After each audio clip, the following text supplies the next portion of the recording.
Dans un univers où la lutte entre le bien et le mal est une constante, une question persiste. Pourquoi Dieu, étant tout-puissant, ne détruit-il pas tout simplement Satan et ses anges déchus? Pourquoi, après sa rébellion, existe-t-il encore? Dans l'étude biblique d'aujourd'hui, nous explorons non seulement la chute de Satan, mais aussi pourquoi Dieu, bien qu'il ait le pouvoir de l'éliminer, a choisi de ne pas le faire. L'histoire de Satan est le reflet de l'orgueil et de la rébellion, et comprendre sa trajectoire peut nous aider à réfléchir à nos propres choix. Selon les Écritures, Satan a été chassé du ciel en raison de son orgueil et de sa tentative de défier l'autorité de Dieu. Jésus, dans Luc 10h18, a partagé une perspicacité puissante sur ce moment. « Je vis Satan tomber du ciel comme un éclair. » Mais cette chute n'a pas été un événement isolé, encore moins une simple défaite. C'était le début de quelque chose de continu, un processus de déclin de sa nature. Il est intéressant de noter que le nom « Satan » ne signifie pas « celui qui est tombé », mais « adversaire » ou « ennemi ». Cependant, le mot lui-même porte l'idée de quelque chose qui tombe constamment, quelque chose qui ne se stabilise jamais. Satan est, en fait, en train de « tomber » au présent continu, ce qui implique que sa descente n'a pas de fin. À chaque choix de rébellion, il devient plus sombre, plus méchant. Le livre de l'Apocalypse, en 20h3, parle de lui jeter dans un « puits sans fond », qui symbolise sa chute sans fin, un abîme moral et spirituel. Qu'est-ce qui cause vraiment cette baisse continue? La réponse est l'orgueil. L'orgueil est un poison qui corrompt et détruit. Comme il est écrit dans Proverbe 16h18, l'orgueil précède la destruction, et cette destruction ne fait pas toujours référence à la mort physique. L'orgueil peut détruire les relations, les opportunités et même les bénédictions que Dieu place devant nous. Cela amène les gens et les êtres spirituels à se détourner de Dieu et à suivre des chemins d'autosuffisance et de tromperie. David, dans le psaume 3h4, parle de la façon dont Dieu rachète sa vie de la destruction, montrant que la destruction peut se produire pendant que quelqu'un est encore en vie. L'orgueil de Satan l'a conduit à la destruction spirituelle et morale, et cette destruction continue de s'étendre à mesure qu'il s'éloigne de Dieu. Cependant, la chose la plus importante est de comprendre que, comme tout être humain, Satan aurait pu renverser son orgueil par l'humilité, mais il a choisi de ne pas le faire. Tout au long de la Bible, Satan est décrit comme le tentateur, l'ancien ennemi de l'humanité. Sa mission a été claire, tromper et détourner l'être humain de sa relation avec Dieu. Du Jardin d'Éden, où il a trompé Ève et Adam, jusqu'au temps moderne, il a cherché des moyens d'opposer l'humanité à la volonté de Dieu. Pendant des milliers d'années, il a essayé de semer la désobéissance et le doute, toujours dans le même but, détourner les gens de Dieu. Mais pourquoi Dieu permet-il cela? La réponse réside dans le libre arbitre. Dieu, dans sa souveraineté, permet que des choix soient faits. Satan n'est pas seulement un adversaire extérieur, mais aussi un reflet de ce qui se passe lorsque l'orgueil et la désobéissance prévalent. Il est l'incarnation du mal qui s'oppose à la bonté et à la sainteté de Dieu. Maintenant, la question demeure, pourquoi Dieu ne détruit-il pas Satan une fois pour toutes? Nous explorons cela plus en détail dans les prochaines parties de notre étude, en découvrant le rôle de Satan dans le plan plus vaste de Dieu et ce que cela signifie pour chacun de nous. Au commencement, Satan était l'un des anges les plus puissants, créés par Dieu pour adorer et glorifier son nom. Cependant, il ne se contentait pas de servir Dieu et de reconnaître sa suprématie. Satan, dans son orgueil, désirait quelque chose de plus. Il voulait être adoré, il voulait que tout le monde le regarde avec la même révérence avec laquelle il regardait Dieu lui-même. Il aspirait à être égal ou même supérieur au Créateur. Ce désir d'auto-exaltation est à l'origine de sa rébellion. Satan n'a pas agi seul. Il rassembla une légion d'anges qui, comme lui, se laissèrent corrompre par l'orgueil et l'ambition du pouvoir. Ces anges, qui se sont rebellés contre l'autorité de Dieu, sont connus sous le nom des anges déchus. Ensemble, conduits par Satan, ils se sont opposés à la domination et à la souveraineté de Dieu. La Bible décrit cette bataille céleste comme une lutte acharnée où, d'une part, l'archange Michel et son armée d'anges fidèles à Dieu ont pris une position ferme et d'autre part, Satan a pris la forme d'un dragon colossal, entouré d'une armée de démons. La bataille dans le ciel était d'une intensité indescriptible, une confrontation spirituelle sans égale. Dans Apocalypse 12, 7-8, nous lisons « Il y eut une guerre dans le ciel, Michel et ses anges combattirent contre le dragon. Et le dragon et ses anges se battirent, mais ils n'étaient pas assez forts et perdirent leur place dans le ciel. » Ce passage révèle l'ampleur du conflit, mais il met aussi en évidence quelque chose d'essentiel. La force de l'ennemi, aussi grande soit-elle, n'a pas été en mesure de vaincre la souveraineté de Dieu. La domination de Dieu est imbattable, et la bataille a été décidée par l'expulsion de Satan et de ses anges du ciel. La défaite de Satan n'était pas un accident ou un simple revers, mais une démonstration claire que même le plus puissant des êtres créés, lorsqu'il s'oppose à la volonté de Dieu, est destiné à tomber. Satan, et avec lui les anges déchus, ont perdu leur place dans le royaume céleste. Ils ont été rejetés loin de la présence de Dieu, séparés de sa lumière et de sa gloire. Le ciel, qui était autrefois le lieu de son exaltation, est maintenant devenu le théâtre de sa défaite. Mais alors que Satan et ses anges sont tombés et ont perdu leur place au ciel, il y a de bonnes nouvelles pour tous les chrétiens. En Christ, en tant que disciples de Dieu, vous avez une place garantie dans le royaume céleste. La victoire de Dieu sur Satan et ses anges déchus renforce non seulement son autorité sur le mal, mais garantit également qu'en Christ, nous avons accès à quelque chose de bien plus grand que tout pouvoir ou domination que Satan peut avoir. Contrairement à Satan, qui a été chassé à cause de sa rébellion, les enfants de Dieu ont une place au ciel, sûrs de sa grâce et de son amour. En ce temps de réflexion, nous sommes invités à réfléchir à notre propre position devant Dieu. Que faisons-nous du pouvoir de choix qu'il nous a donné? Suivons-nous le chemin de l'humilité et de l'obéissance, ou nous laissons-nous séduire par l'orgueil et la rébellion, comme Satan l'a fait? L'histoire de sa chute nous sert d'avertissement, mais aussi de rappel qu'en Christ, il y a une victoire éternelle qui attend ceux qui restent fidèles. Maintenant, comme vous pouvez le voir, la raison pour laquelle Satan ne peut pas être détruit tout de suite est liée au grand plan de Dieu et au libre arbitre accordé à l'humanité. Mais pourquoi Dieu permet-il à Satan d'opérer encore dans le monde? Poursuivons notre réflexion et apprenons en plus sur le rôle de Satan dans le plan divin et sur ce que cela signifie pour nous. La première raison pour laquelle Dieu ne peut pas simplement détruire Satan est la nature spirituelle de Satan et de ses anges. Comme il est écrit dans Jean 4:24, Dieu est esprit, et cela nous donne une compréhension importante. Dieu a créé des êtres spirituels, tels que des anges, dans un but spécifique et pour sa gloire. Satan, avant sa chute, était un ange créé par Dieu, et ses anges déchus sont aussi des esprits. En tant qu'êtres spirituels, ils ne peuvent pas mourir de la même manière que les créatures physiques. Dieu, étant un esprit, ne peut pas simplement exterminer ces créatures d'une manière physique, car elles n'ont pas de corps mortel comme nous. Cette compréhension nous aide aussi à comprendre le mystère qui se cache derrière l'existence continue de Satan. Le fait que Satan soit toujours actif dans le monde n'est pas un signe de faiblesse ou d'incapacité de Dieu, mais plutôt d'un dessein divin plus grand. Même lorsque Satan et ses anges tombent de leur position céleste, le plan de Dieu pour l'humanité reste ferme. La vie de Satan n'est pas à la merci d'une destruction immédiate parce que, comme toutes les créatures, il a été créé par Dieu dans un but précis. Bien que Satan soit, en fait, une force maléfique, il sert toujours le plan souverain de Dieu d'une manière que nous ne comprenons souvent pas pleinement. Dieu, dans sa sagesse infinie, permet au mal d'agir pendant un certain temps, mais ce temps a des limites définies, et l'histoire finale a déjà été écrite.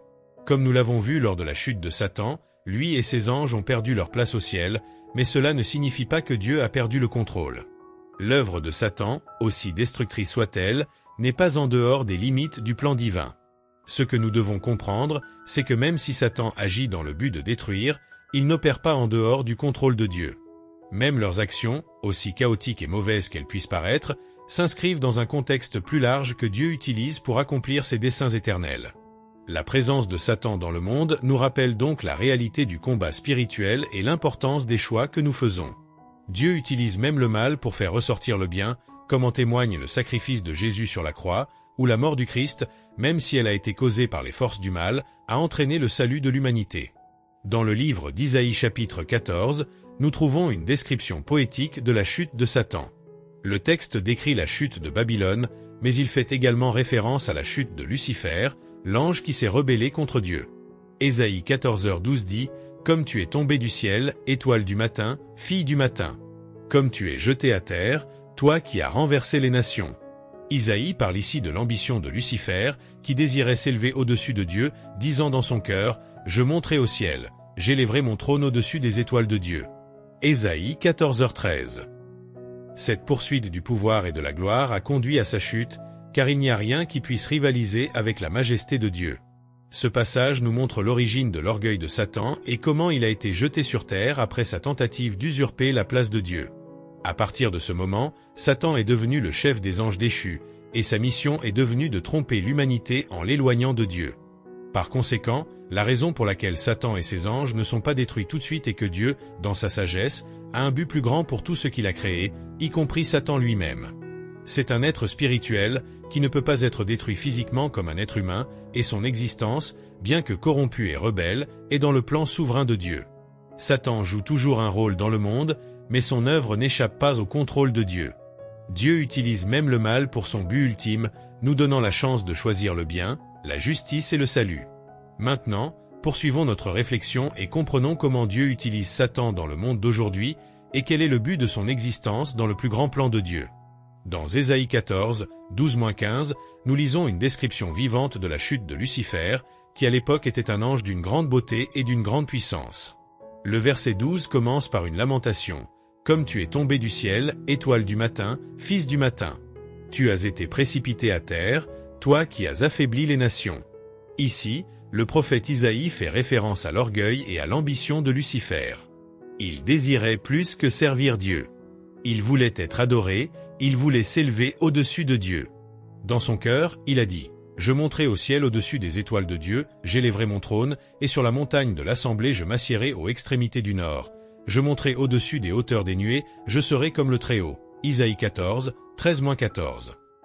Lucifer, dans son arrogance, cherchait une place qui n'appartient qu'à Dieu, désirant rivaliser avec la souveraineté divine. Cependant, la fin de leur voyage a été tragique. Le passage continue. Cependant, tu seras conduit au séjour des morts, au fond de l'abîme, Ésaïe 14h15. Satan, dans une tentative d'ascension, a en fait été jeté dans l'abîme, symbole de sa chute irréversible. L'arrogance qu'il a consumée a entraîné sa perte éternelle de position, le séparant de Dieu et de sa présence glorieuse. Un autre aspect important de la chute de Lucifer est révélé dans le livre d'Ézéchiel, chapitre 28. Ici, le prophète décrit l'être parfait que Dieu a créé et qui a été placé une fois dans le jardin d'Éden. Ézéchiel 28, 12 dit « Tu étais le sceau de la perfection, plein de sagesse et parfait en beauté. » Lucifer n'était pas seulement un ange ordinaire. Il a été créé comme une créature extraordinaire, dotée de sagesse, de beauté et de grâce. Il s'est tenu sur la montagne sainte de Dieu, entouré de la gloire divine, et a marché parmi les pierres de feu, une métaphore de la proximité avec la présence de Dieu. Cependant, la perfection de Lucifer a été corrompue. Ézéchiel 28, 15 nous dit « Tu as été parfait dans tes voies, depuis le jour où tu as été créé, jusqu'à ce qu'il se soit trouvé en toi de la méchanceté. » L'iniquité, le péché sont entrés dans le cœur de Lucifer. Ce qui a commencé comme un être parfait, doué d'une beauté et d'une sagesse incomparables, est devenu un être corrompu par l'orgueil. Son cœur était rempli d'orgueil à cause de sa propre beauté et de sa splendeur. Il a commencé à se considérer comme supérieur, ce qui a corrompu sa sagesse, l'amenant à se rebeller contre Dieu. Le péché de Lucifer a eu de graves conséquences. À la suite de sa rébellion, il a été chassé de la présence de Dieu et chassé du paradis. Ézéchiel 28, 16-17 nous dit que, par l'abondance de ton commerce, tu as rempli ton milieu de violence et tu as péché. C'est pourquoi je t'ai chassé profané de la montagne de Dieu et je t'ai détruit, chérubin gardien, du milieu des pierres de feu. Son péché, alimenté par son ambition, a causé sa chute. Il a été chassé du ciel et est devenu non seulement Satan, le déchu, mais aussi le tentateur de l'humanité. Sa transformation d'un ange de haut rang dans le ciel à l'être maléfique qu'il est aujourd'hui nous montre comment l'orgueil peut corrompre même les plus élevés. Il s'est écarté de sa position d'honneur et dans sa chute, en a entraîné beaucoup d'autres avec lui. Sa nature arrogante et son désir de s'exalter ont fait de lui un chef des anges déchus, ceux qui, comme lui, ont choisi de se rebeller contre Dieu. Lucifer, le porteur de lumière, a été créé par Dieu comme un être beau, sage et parfait. Cependant, sa chute a commencé avec une graine de méfiance et d'orgueil dans son cœur. Il désirait être égal à Dieu et essayait d'atteindre le trône du Très-Haut. Leur rébellion a entraîné leur expulsion du ciel et leur transformation en Satan, l'adversaire, qui agit maintenant comme un tentateur, essayant de détourner l'humanité de la volonté de Dieu. Cette histoire sert d'avertissement puissant sur les dangers de l'orgueil et de la désobéissance. Comme Lucifer, nous pouvons aussi être séduits par l'idée que nous pouvons nous exalter nous-mêmes ou aller à l'encontre de la volonté de Dieu. Mais la chute de Satan nous rappelle que sans humilité et obéissance à Dieu, nous sommes susceptibles de suivre le même chemin de perdition. Mais contrairement à Lucifer, nous pouvons choisir l'humilité et la soumission à la volonté de Dieu, sachant que c'est à travers cet abandon que nous trouvons la vraie vie et le but. Dans le livre de Zacharie, nous trouvons une image claire de Satan agissant comme un accusateur. Dans Zacharie 3, nous voyons Josué, le grand prêtre devant Dieu, être accusé par Satan.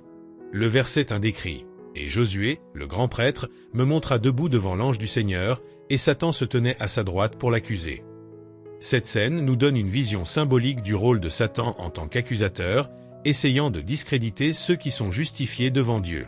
Non seulement il essaie d'éloigner les justes de Dieu, mais il essaie aussi de jeter le doute sur la justice divine et le pardon de Dieu. Dans le contexte de Zacharie, l'accusation de Satan contre Josué n'est pas seulement une tentative de condamnation, mais aussi une tentative de bloquer le dessein de Dieu dans la vie de Josué et du peuple d'Israël. Satan utilise nos échecs et nos erreurs passées comme base de ses accusations, essayant de nous éloigner de Dieu et de son plan. Cependant, comme nous le verrons, Dieu ne laisse pas les accusations de Satan déterminer le sort de ses enfants. Dieu lui-même répond à l'accusation en disant « Que l'Éternel te réprimande, ô Satan !» Oui, que le Seigneur qui a choisi Jérusalem vous réprimande. Zacharie 3h2.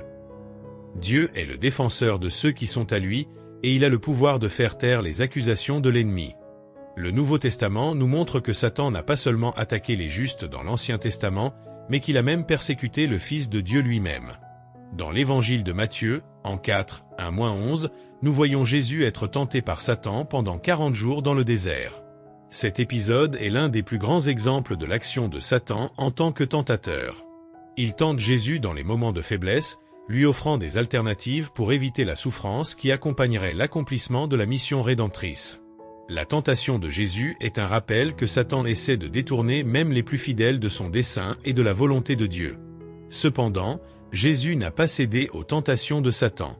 Il a utilisé la parole de Dieu, répondant à chaque tentation par les Écritures, montrant que la véritable victoire sur Satan vient de l'obéissance à Dieu et de la connaissance de sa parole.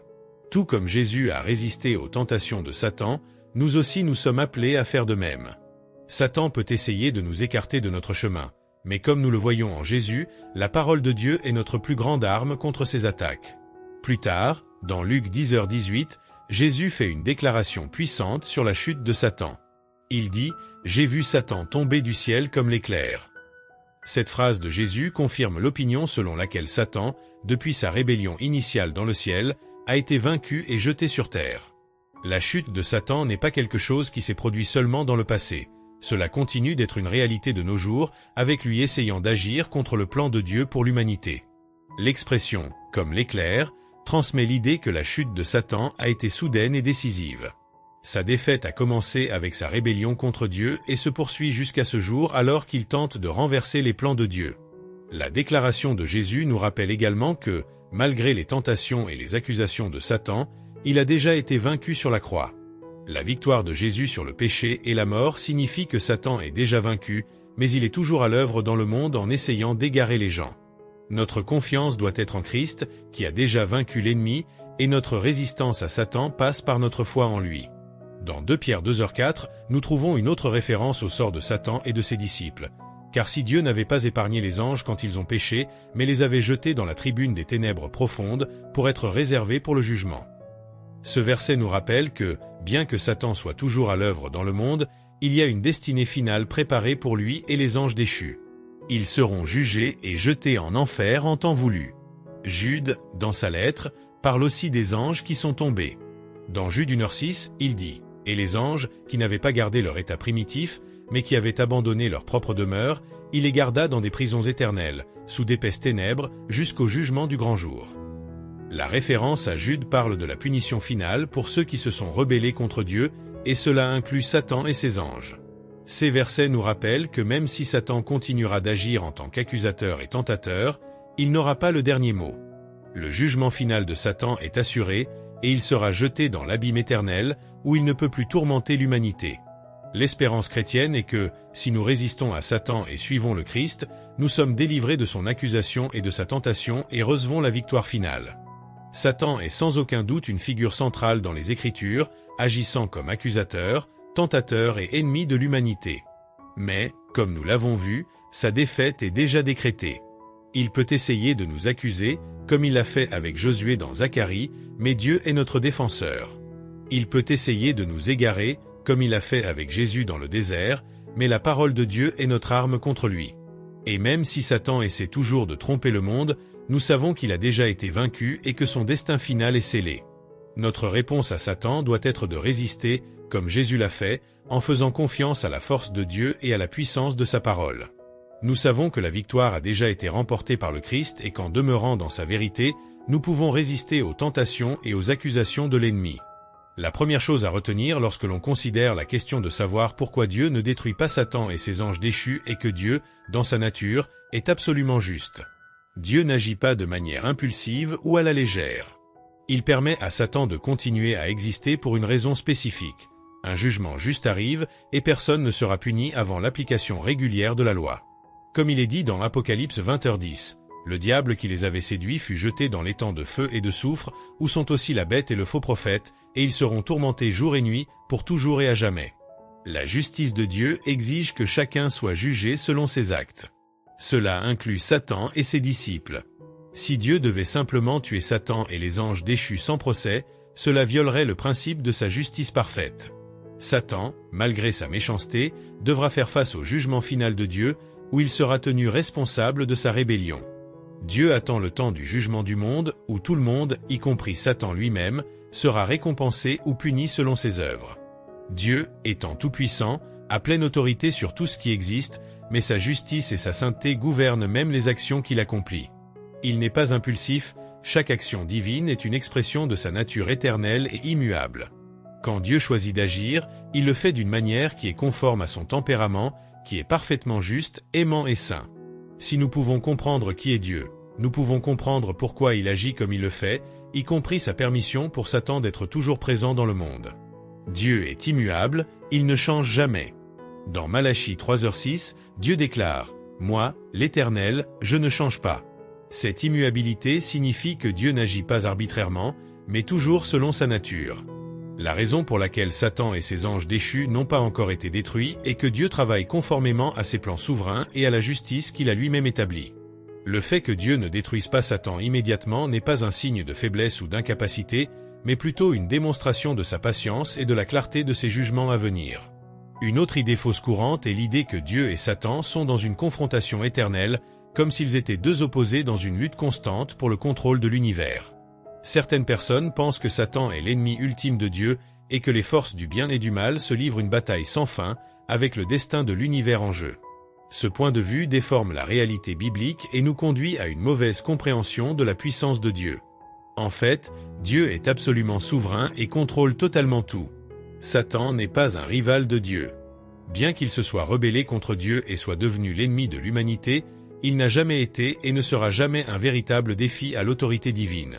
Les Écritures nous enseignent que Satan est une créature, et en tant que tel, ne peut pas être plus grand ou plus puissant que son Créateur.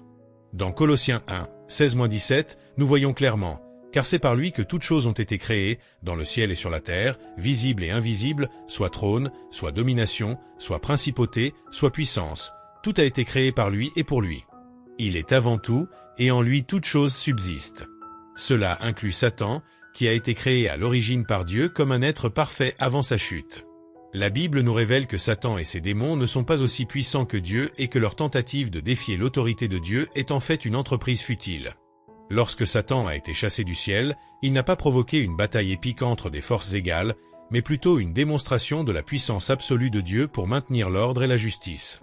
Apocalypse 12, 7-9 nous donne une image dramatique de la bataille céleste. Il y eut une guerre dans le ciel. Michel et ses anges ont combattu le dragon, et le dragon et ses anges ont combattu, mais il a été vaincu, et il n'y avait plus de place pour eux dans le ciel.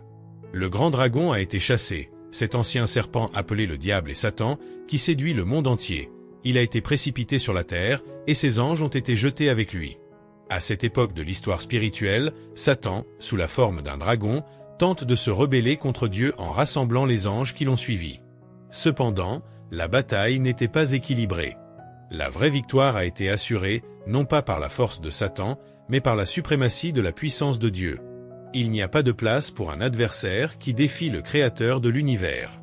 Satan et ses anges ont été vaincus et précipités sur terre. Ce passage nous montre que, Pour Dieu, il n'y a même pas eu de véritable bataille. Le mal ne pouvait pas prévaloir contre la souveraineté divine. Cet événement nous enseigne quelque chose de profond sur la nature de Dieu. Votre décision de ne pas exterminer Satan immédiatement après sa rébellion est une expression de miséricorde. Dieu, dans sa justice et sa sagesse infinie, a permis à Satan de continuer à exister pour accomplir un plus grand dessein. Cela ne signifie pas que Dieu a été impuissant face à la menace de Satan, mais qu'il permet le cours de l'histoire, avec une vision plus large et rédemptrice pour toute la création. Le fait que Dieu ne détruise pas immédiatement Satan révèle aussi quelque chose de beau sur la nature de Dieu, sa miséricorde. Même face à la rébellion et au mal, Dieu n'agit pas avec une colère instantanée. Il étend son amour même aux créatures qui l'ont rejeté. Le fait que Satan existe toujours est un témoignage que Dieu désire finalement restaurer et racheter, plutôt que simplement détruire. C'est le reflet du cœur miséricordieux de Dieu qui veut faire place pour que la justice soit faite et que le mal soit finalement vaincu de manière juste et définitive. Dieu, avec sa patience et sa miséricorde, permet à l'histoire de se dérouler afin que l'humanité puisse comprendre le coût du péché et la profondeur de sa grâce. Il nous donne le temps de nous repentir et de choisir de suivre le chemin de la rédemption offert par Jésus-Christ. Même avec la présence du mal dans le monde, Dieu, par sa bonté, donne à l'humanité la possibilité de choisir la vie en Christ. Un autre attribut crucial de Dieu qui nous aide à comprendre pourquoi il agit comme il le fait est son omniscience. Dieu connaît tous les détails de l'univers complètement et intimement. Rien n'échappe à sa compréhension. Cela inclut le cœur et l'esprit de chaque être humain, ainsi que les actions de Satan et ses plans diaboliques. Dieu ne voit pas seulement ce qui se passe dans le monde, mais il voit le commencement, le milieu et la fin de toute chose. Il comprend parfaitement chaque choix que nous faisons et les répercussions de ces choix. Dieu a une perspective unique et complète de chaque situation et de chaque être créé, ce qui nous aide à faire confiance à sa direction. Lorsque Dieu permet à Satan et aux anges déchus de rester dans le monde, c'est parce qu'il comprend le résultat final. Leur vision n'est pas limitée comme la nôtre, ils voient la fin dès le début et sait que la victoire finale sur le mal est déjà assurée dans le Christ. En Luc 10h18, Jésus le confirme lorsqu'il dit « J'ai vu Satan tomber du ciel comme un éclair ». Il affirme que dès le début, la chute de Satan était déjà déterminée. La défaite du mal est certaine, mais Dieu, dans sa sagesse, permet que le processus de rédemption et de jugement se déroule selon son plan divin. Dieu sait exactement ce que chaque action entraînera, et il utilise même la présence de Satan pour accomplir ses desseins éternels. La Bible n'entre pas dans les détails sur les motifs spécifiques de Satan pour se rebeller contre Dieu. Nous savons que, selon Ésaïe 14, 13-14, Satan, également appelé Lucifer, s'enorgueillit et désira s'élever au-dessus de Dieu, déclarant dans son cœur « Je monterai au ciel au-dessus des étoiles de Dieu, j'élèverai mon trône, et je m'assiérai sur la montagne de l'assemblée. » L'orgueil et l'envie de Satan, alimentés par sa position élevée, l'ont amené à remettre en question la souveraineté de Dieu. Dieu, dans son omniscience, connaît non seulement les actions de Satan, mais aussi ses pensées les plus intimes. Il comprend parfaitement les motifs derrière chaque décision et comprend donc parfaitement ce qui a conduit Satan à se rebeller. Cette compréhension divine nous révèle quelque chose de crucial sur le caractère de Dieu, sa compassion. Bien que le péché de Satan ait été grave, Dieu ne l'a pas immédiatement détruit, car il savait ce qui se passait dans le cœur et l'esprit de Satan. Cela démontre une caractéristique impressionnante de la nature de Dieu. Il n'agit pas avec impétuosité, mais avec une profonde compréhension des raisons et des circonstances qui entourent chaque être. L'un des plus grands cadeaux que Dieu a accordé à sa création était le libre arbitre, la capacité de choisir. Ce dont n'a pas seulement été donné aux êtres humains, mais aussi aux anges, qui, en tant qu'êtres spirituels, ont été créés avec la liberté de décider de suivre Dieu ou non. La possibilité qu'un être choisi, en raison de sa liberté, ne suive pas le Créateur a toujours été une réalité. Ce n'est cependant pas une erreur de Dieu, mais un reflet de sa propre nature, car le libre arbitre est essentiel à l'amour véritable. Dieu ne veut pas que ses créatures l'adorent et le suivent par obligation ou par contrainte. L'amour véritable, qu'il s'agisse d'hommes ou d'entre Dieu et ses créatures, ne peut être forcé. Le choix doit être libre, car sans cette liberté, il n'y a pas d'authenticité dans l'amour. Le libre arbitre est donc un ingrédient fondamental pour une relation réelle entre Dieu et ses créatures. Si nous ne pouvons pas choisir de l'aimer, alors l'amour ne serait pas authentique, mais quelque chose d'imposé, sans valeur réelle. Dieu, dans sa sagesse, a donné la liberté de choix à tous, même s'il savait que, malheureusement, certains choisiraient de le rejeter. Quand Satan a fait le choix de se rebeller, il a exercé son libre arbitre, mais il a fait à tort. De même, Dieu savait que beaucoup dans sa création feraient également un mauvais usage de ce don. Cependant, ce que Dieu offre n'est pas une vie sans choix, mais l'opportunité de choisir de l'aimer d'une manière authentique. Ici, un dilemme se pose. Si Dieu a donné le libre arbitre, pourquoi n'a-t-il pas immédiatement puni ceux qui l'ont mal utilisé? S'il avait châtié chacun de ceux qui faisaient des choix qui lui déplaisaient, aurait-il vraiment donné un choix? La réponse se trouve dans l'équilibre entre la justice et la miséricorde. Si Dieu devait tuer chaque être qui fait quelque chose contre sa volonté, alors personne n'aurait vraiment le pouvoir de choisir.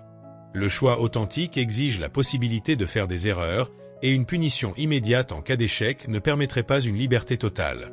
La nature de Dieu est parfaitement équilibrée entre sa justice et sa miséricorde. Il n'exclut personne de son plan sans un jugement approprié. La justice de Dieu se manifestera au bon moment, au jugement dernier, lorsque tous seront appelés à rendre compte de leur choix. Mais jusque-là, Dieu, dans sa compassion, offre l'opportunité de la repentance, sachant que la décision finale de chaque être sera prise en fonction de son propre choix. Le libre arbitre est un don puissant et essentiel que Dieu accorde à toutes ses créatures. Si l'une ou l'autre option était assortie de la peine de mort, il n'y aurait pas de véritable choix.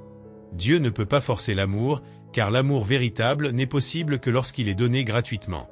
Cette liberté de choix a toutefois des conséquences. Quand Satan a choisi de se rebeller contre Dieu, il a exercé son libre arbitre. Dieu, dans sa justice, n'a pas défait ce choix, car il respecte la liberté de tous les êtres qu'il a créés. Cela signifie également que Dieu n'efface pas la possibilité de la rédemption, puisque la possibilité d'un mauvais choix implique également la possibilité d'un retour.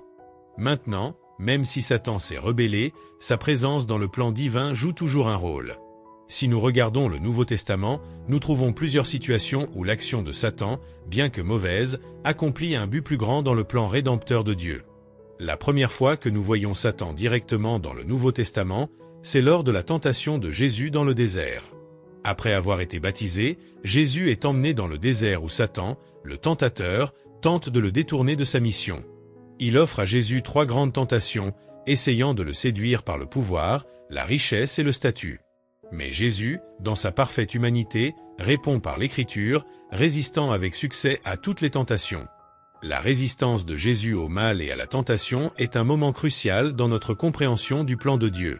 La victoire de Jésus sur la tentation prouve qu'il est le seul être humain parfaitement innocent et digne de prendre la place des pécheurs. Par cette résistance, Jésus se qualifie pour se sacrifier à notre place. Seul un être sans péché pourrait remplacer l'humanité déchue. Jésus, étant complètement saint, a pris sur lui le poids du péché du monde sur la croix. Dieu, dans sa sagesse infinie, a permis à Satan de tenter Jésus, non pas comme un obstacle insurmontable, mais comme une occasion pour Jésus de se montrer digne de sa mission rédemptrice. Satan, même s'il voulait détourner Jésus de son dessein, a fini par contribuer à la preuve de la pureté et de l'intégrité du Fils de Dieu. Un autre moment crucial dans lequel Satan joue un rôle important dans l'histoire de Jésus est la trahison de Judas Iscariote. Judas, l'un des 12 disciples de Jésus, est pris par Satan pour trahir le Maître et le livrer aux autorités pour être crucifié. Luc 22h03 nous dit « Alors Satan entra dans Judas, qui s'appelait Iscariote, qui était l'un des 12. » Vous êtes-vous déjà demandé comment il serait possible que Jésus meure pour les péchés du monde, si personne ne l'abandonnait pour être crucifié? La réponse se trouve dans le rôle de Satan, qui a utilisé Judas pour concrétiser cette situation. En agissant contre la confiance de Jésus en ses disciples, Satan a permis aux événements de se dérouler selon le plan de Dieu. La trahison de Judas n'était pas seulement un coup de mal, mais une partie nécessaire du récit qui conduirait à la mort sacrificielle de Jésus, qui, par sa mort, apporterait le salut à l'humanité. Satan n'a pas toujours été l'ennemi de l'humanité tel que nous le voyons aujourd'hui. Il était initialement un ange de haut rang, créé parfait et beau, mais son arrogance et son orgueil l'ont conduit à se rebeller contre Dieu. Il voulait être plus qu'il n'était, il voulait prendre le trône de Dieu et devenir semblable au Très-Haut, Ésaïe 14, 12-15. Sa rébellion ne s'est pas produite de manière isolée. De nombreux anges l'ont suivi et, ensemble, ils ont combattu les forces célestes de Michel et de ses anges, Apocalypse 12, 7-9. Cependant, au lieu d'être détruits, Satan et ses anges déchus ont été précipités du ciel, exilés de la présence de Dieu. Cette chute, qui peut sembler être une punition sévère, peut avoir un but plus grand. Dieu, étant souverain et connaissant toutes choses, aurait pu détruire Satan et ses disciples au moment de la rébellion. Mais il a choisi de leur permettre de vivre. Peut-être était-ce parce que Satan avait un rôle à jouer dans l'histoire de la rédemption. Peut-être était-il un outil, aussi négatif soit-il, dans le plan de Dieu pour sauver l'humanité. Dieu, dans sa patience et sa miséricorde infinie, a donné à Satan le temps de se repentir. L'amour de Dieu est si vaste qu'il donne à tout le monde, même à Satan, l'occasion de se repentir et de revenir à lui. Cependant, nous savons que le libre arbitre, qui est essentiel pour l'amour authentique, comporte aussi la possibilité du rejet. Dieu, dans sa sagesse infinie, a donné à sa création, y compris aux anges et à l'humanité, le don du libre arbitre. Ce don ne pouvait pas être retiré, car sans lui, l'amour véritable ne serait pas possible. Si Dieu devait tuer ceux qui le rejettent, cela annulerait la véritable liberté de choix. Le fait que Dieu permette à Satan et à ses démons de continuer à exister reflète la patience et l'amour inconditionnel de Dieu, qui respecte la liberté de tous ses êtres créés. Bien que Dieu n'approuve pas les choix de Satan, il respecte toujours le droit qu'il lui a donné de choisir. L'amour de Dieu est si grand qu'il permet même à ceux qui le rejettent la chance de faire demi-tour. Cela inclut Satan, qui, même après sa rébellion, continue de faire partie du grand plan de Dieu. Bien que le mal de Satan soit toujours présent dans le monde, Dieu utilise même ce mal pour accomplir son dessein rédempteur. De plus, l'existence de Satan et le mal qu'il représente servent de test continu pour l'humanité. Les tentations qu'il lance sur les autres ne sont pas seulement des signes de faiblesse ou de méchanceté, mais aussi des occasions de croissance spirituelle.